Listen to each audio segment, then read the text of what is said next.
programa y estamos enlazados con la ex vicepresidenta de la República, ex congresista e integrante además de la bancada en su momento de Alianza para el Progreso en el Congreso disuelto. Marisol Espinosa, en la comunicación y en el contacto con nosotros. Señora Espinosa, ¿qué tal? Buenos días. Muy buenos días, don Pedro. Muy buenos días a todos los seguidores de Vez Cable. Cuando usted recuerda sus épocas de vicepresidenta en el gobierno de Ollanta Humala, ¿se imaginó que en algún momento en el país no iba a existir ningún vicepresidente que asumiera las riendas del Perú cuando vaquen al jefe de Estado? No, en realidad no, porque pensé que siempre se iba a respetar el sistema constitucional. Pero, sin embargo, si usted ve durante los últimos años, por ejemplo, siempre hubo un ataque constante a los vicepresidentes, sobre todo para obligarlos a que renuncien, para que en caso de que se presente cualquier eventualidad no puedan asumir, ¿no? Le pasó, creo que al señor Gianpietri, a todo, es como una... En el caso de Chejade fue casi inmediato nomás de asumir el cargo de vicepresidente como usted. Exacto, y siempre fue la presión continua hacia los vicepresidentes. Y yo lamento que un sistema que existe en la Constitución no tenga la más mínima grado de institucionalidad, a pesar de que cuando son elegidos forman parte de una plancha. Entonces, creo que este tema debería también mirarse para evitar que sucedan situaciones en las que no haya sucesión constitucional.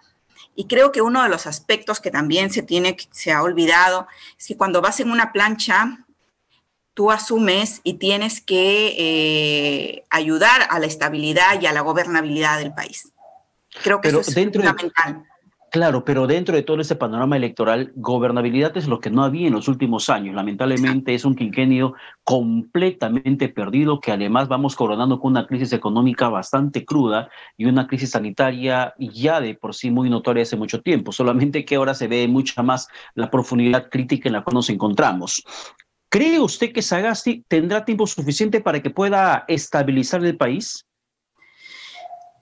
Bueno, creo que hay muy poco tiempo, pero también creo que es el suficiente como para garantizar elecciones libres, transparentes y sin sesgos. Creo que lo más importante que tiene un país, que tiene una nación, es la democracia, pero la democracia entendida no como insulto, la democracia entendida no como la oportunidad que yo tengo el poder para sesgar y quitarle la voz y la opinión a los demás. Creo que somos un país en el que hay bastante enfrentamiento, el odio, la desigualdad no nos dejan avanzar como una sola identidad. Y creo que esos son los temas que sí se tienen que mirar. La política está para ayudar y a solucionar los problemas, no está precisamente para empezar a ser parte del problema. Creo que lo que falta son puentes para empezar un diálogo nacional, un diálogo de reconciliación con todos. Pero acá hay una situación bastante contradictoria en el caso de Sagasti. Él es integrante de la bancada morada, estaba o permanece en la lista como vicepresidente de Julio Guzmán, y el Tribunal Electoral del Partido Morado le negó esa petición de renuncia que él había hecho al cargo. Pero si de transparencia se trata, ahí hay un vacío también en el aspecto legal. Sí. Porque estamos teniendo un presidente en funciones que al mismo tiempo es candidato a vicepresidente de la República por el partido que él está justamente integrando como congresista. Precisamente ese vacío lo tiene que cubrir la interpretación del Jurado Nacional de Elecciones, porque para garantizar transparencia no puede ser, evidentemente, parte de quien, en este caso es el Poder Ejecutivo, el que generalmente, el que tiene todo el manejo y el control de los procesos. Por eso es importante, y una de las cosas que también se tienen que entender y que es parte también de la problemática cuando se habla de transparencia, se habla de gobernabilidad. Significa que cada institución tiene que estar en el momento adecuado y garantizar, sobre todo, que no hayan sesgos, garantizar que haya participación de todos y que no se utilicen los recursos en favor de un partido político. Que es lo que justamente no se espera que termine, se espera que no se produzca en tiempos de campaña, por esa situación bastante polémica que considero se ha registrado en el Partido Morado, porque es el presidente en funciones y candidato a vicepresidente, lo cual el término transparencia termina siendo un término más de discurso que de acción. Pero en torno a las expectativas políticas que tienen ustedes, los congresistas que en su momento han sido disueltos, ¿por qué aspirar al Parlamento andino? ¿Cuál es la pretensión de Marisol Espinosa en estos momentos de llegar al Parlamento andino? Bueno, sobre el Parlamento andino se sabe muy poco. Son los países que forman parte de la comunidad andina, Ecuador, Colombia, Bolivia, Perú, que trabajan conjuntamente para hacer legislación, para hacer leyes que permitan impulsar sobre todo el tema de educación, lo que significa comercio internacional y lo que representa derechos. Creo que en este sentido, como país, como Perú, con la experiencia y la capacidad, podemos aportar mucho en lo que significa, por ejemplo, se habla mucho de la reforma educativa, pero esta reforma educativa no considera las zonas y las regiones, por ejemplo, cómo conectar las zonas del Ande, cómo conectar las zonas más alejadas de Huarmaca o las zonas de Puno. Entonces, creo que para esto todavía hay que avanzar en lo que significa legislación. Tenemos que avanzar con la educación técnica. Ya, pero en el tema del Parlamento andino, las decisiones que toman allí son vinculantes a la legislación de cada país. O sea, el Parlamento andino puede tomar una decisión en torno, por ejemplo, a la política migratoria, pero perdónenme la ignorancia, lo que yo entiendo, lo que yo conozco, es que el Parlamento andino lo que puede hacer es recomendar la decisión que puedan tomar en el Parlamento andino, recomiendan al gobierno de cada país que pueda adoptar esa política adoptada en el Parlamento andino. Más no es una decisión vinculante. Marisol Espinosa propone una norma en el Parlamento andino, se aprueba el término educativo, el término de educación técnica, y lo deriva al Parlamento peruano. El Parlamento peruano, al no ser vinculante, puede ver si lo toma o lo deja. Sí, pero generalmente ahí está el trabajo de los parlamentarios, trabajar con su Parlamento nacional, trabajar con el Poder Ejecutivo. Y una norma, por ejemplo, que ha ayudado mucho a las comunidades y que se aprobó en el Parlamento andino, precisamente ha sido la tarjeta andina.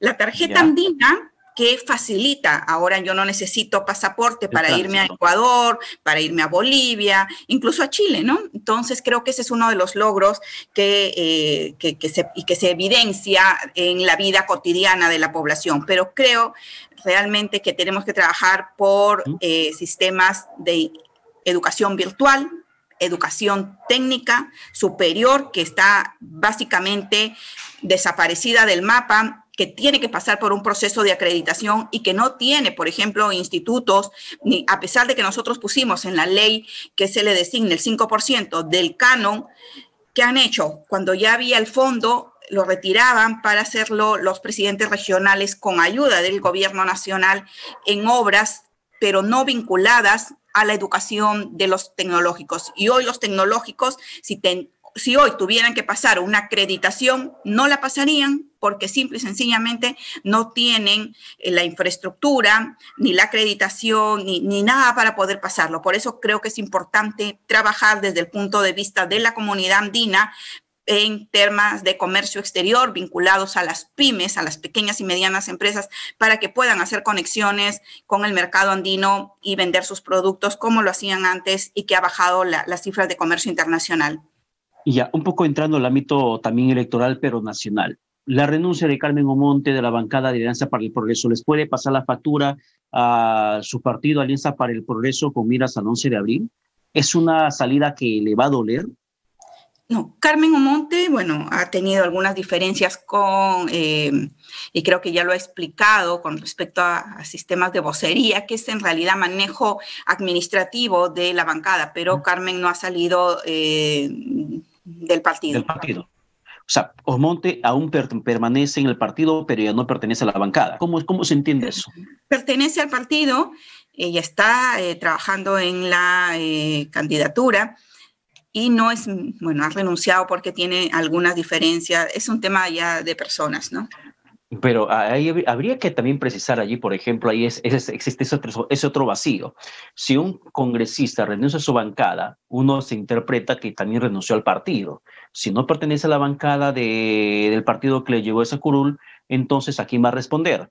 Si no responde la bancada, responde el partido y viceversa. Hay varias reformas que en realidad tendría que hacerse. Y en esa línea le pregunto, ¿incapacidad moral o incapacidad mental? ¿Cuál tendría que primar en una futura posible vacancia presidencial contra quien sea que se encuentre en el Palacio de Gobierno? Sí, se ha tratado de hablar de confundir los términos y creo, por eso también es importante que existan personas que tengan un background, que tengan capacitación, que hayan conocido y que estén preparadas, que tengan experiencia, que es uno de los problemas. Ahora escucho a los que impulsaron la reforma electoral, que fueron en contra de la reelección, y los escucho. Sí, es que claro, tenemos personas que no tienen mucha experiencia, entonces, que nos llevaron a esta reforma electoral, gente que no tenía conocimiento de partidos, que nunca había militado, que hacían propuestas en algunos momentos casi que no tenían relación con la realidad. Entonces, hoy el tiempo nos demuestra que se necesita experiencia, se necesita capacitación, y los partidos tendrían que trabajar en esto. Respecto a la pregunta concreta que usted me hizo, yo voy a remontarme a el diario de debates del año 2000, la fecha exacta es 22 de noviembre, la página 2, donde interviene Henry Peace, y señala precisamente a la letra, dice, tengo que llamar moralmente incapaz a quien miente al país. Creo que este precedente no se ha discutido durante los debates, pero es un precedente claro durante la vacancia del señor Fujimori. Entonces, creo que ahí está la respuesta cuando muchos dicen se ha dejado al vacío, no está acotado. El término de incapacidad moral es independiente del término de incapacidad mental o psíquica, como lo quieran llamar. Es básicamente en la teoría o en debate parlamentario, significa quien le miente reiteradamente al país. O sea, ya hay un precedente en la vacancia de Fujimori sobre este tema. Y creo que en la legislación, quienes saben de legislación, existen precedentes vinculantes en este caso que fácilmente tienen respuesta. Lamentablemente, lo que hemos tenido en algunos medios de comunicación es una serie de participaciones de constitucionalistas, entre comillas, que van acomodando las discusiones conforme consideran les conviene. Y creo que este es uno de los problemas. No es en función de la conveniencia, sino en función de lo que debe ser. Y esto es importante porque hemos visto discusiones estériles sobre muchos temas donde al final se impone lo que un sector considera que es la vacancia, considera lo que es democracia. Para ellos democracia es votar solo con 19 personas, elegir entre 19 personas, que las minorías sean las que se impongan a la mayoría. Y creo que aquí lo importante es que todos reflexionemos sobre el rol de las instituciones. Bien, muchísimas gracias, señor Marisol Espinosa, por la comunicación. Esperamos tener otra próxima oportunidad con usted en el marco de esta campaña electoral que se está viviendo. Muchas gracias. Muchísimas gracias. Muy buenos días. Buenos días, que tenga buen domingo. Vamos a la pausa, regresamos con más aquí en Rumbo al Poder. Volvemos.